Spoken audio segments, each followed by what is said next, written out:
ជំរាបសួរនិងសួស្តីបងប្អូនអរគ្នា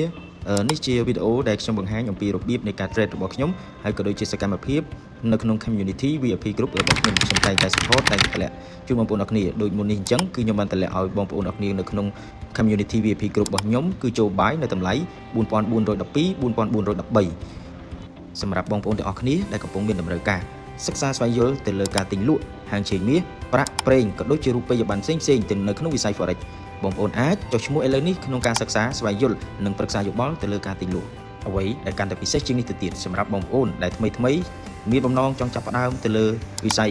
Forex ក្នុងការទិញលក់ទៅលើហាងឆេងមាសប្រាក់ប្រេងក៏ដូចជារូបិយប័ណ្ណផ្សេងៗបងប្អូនអាចប្រឹក្សាយោបល់ជាមួយទៅនឹង admin ក៏ដូចជាបងប្អូនទាំងគ្នា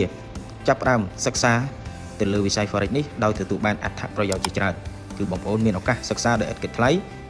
ទទួលបានផលកម្រៃក្រោយពីសិក្សាហើយបងប្អូនអាចទទួលបានផលចំណេញពីការទិញលក់ទៅលើហាងឆេងមាសមិនត្រឹមតែប៉ុណ្ណោះបងប្អូនក៏ទទួលបានគណនី trade មួយដោយឥតគិតថ្លៃផងដែរមួយវិញទៀតបងប្អូនអរគ្នាដែលមិនទាន់ច្បាស់ទៅលើការទិញលក់ខាងយើងក៏មានក្រុមមាន group សម្រាប់ជួយ support ជា community VIP group សម្រាប់ក្នុងការទិញលក់ជូនបងប្អូនប្រចាំថ្ងៃក៏ដូចជាការវិភាគជូនបងប្អូនប្រចាំថ្ងៃនិងការទម្លាក់និងការផ្ដល់ជូននៅព័ត៌មានផ្សេងៗជុំវិញពិភពលោកពួកយើងខ្ញុំទាំងអស់គ្នាគឺមានក្រុមមាន group សម្រាប់ជួយ support ជួយណែនាំនិងប្រឹក្សាយោបល់ជូនបងប្អូនជានិច្ចប្រសិនបើបងប្អូនមានចំណាប់អារម្មណ៍ចង់ប្រឹក្សាយោបល់ទៅលើការសិក្សាស្វែងយល់លើការទិញលក់ហាងឆេងមាសប្រាក់ប្រេងនិងរូបិយប័ណ្ណផ្សេងៗ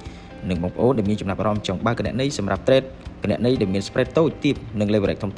បងប្អូនអាចទំនាក់ទំនងតាមរយៈទូរស័ព្ទដៃដែលចុះនៅក្នុងវីដេអូខាងលើនេះសម្រាប់ព័ត៌មានបន្ថែមបើសិនជាបងប្អូនទាំងអស់គ្នាមានចម្ងល់ចង់សិក្សារៀនសូត្រក៏ដូចជាចង់បើកគណនី trade បងប្អូន comment ពាក្យថា OK ឬក៏ឆាតមកយើងខ្ញុំបានអរគុណច្រើនជម្រាបលា